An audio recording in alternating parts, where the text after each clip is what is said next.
Szia! Szia! Az első kérdésem az, hogy mondjuk kereszténynek tartod magad, vagy hogyha nem, akkor minek? Hogyan tudnád meghatározni? Kereszténynek tartom magam, teljes mértékben. Te hiszel Istenben?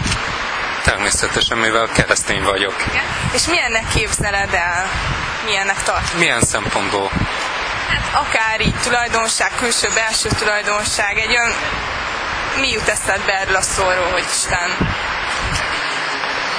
Szerintem túl kicsi vagyok ahhoz, hogy valamilyen formát képzeletben adjak neki, és így mondva még sose gondolkoztam ezen a kérdésen, tehát hogy milyennek is kell elképzelnem. Konkrétan inkább arra gondolok, hogy mindenkiben benne van, és hogy az lenne a lényeg, hogy felfedezzük, hogy hol van, és hogy megtaláljuk az utat felé. Szerinted mi a bűn? Nos hát, mindenki számára a bűn más és más, tehát valószínűleg, hogy tegyük fel, hogy mondjuk van a katolikus vallás, ami a keresztény vallásnak egy irányzata, az mondjuk valamennyien megszabja azt, hogy mi az a bűn.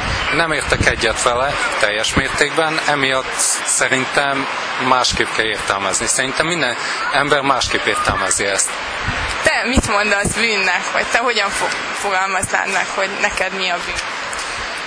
Legfőképpen az a bűn, ami utána mondjuk bűntudatot érzünk utána.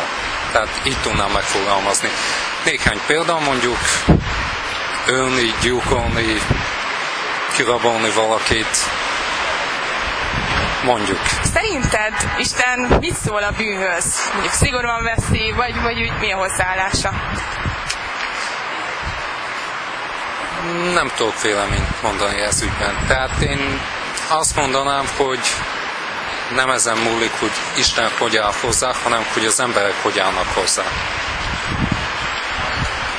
Mondom még egyszer, katolikus vagyok, de nem értek egyet a katolikus irányzattal a kereszténységen belül.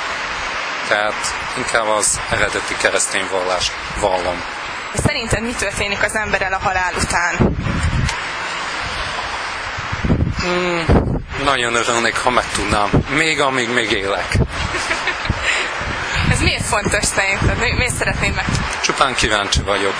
És hogy szerintem emberi tulajdonság, hogy tudjam, hogy mire számíthatok azután, hogy mondjuk meghalok.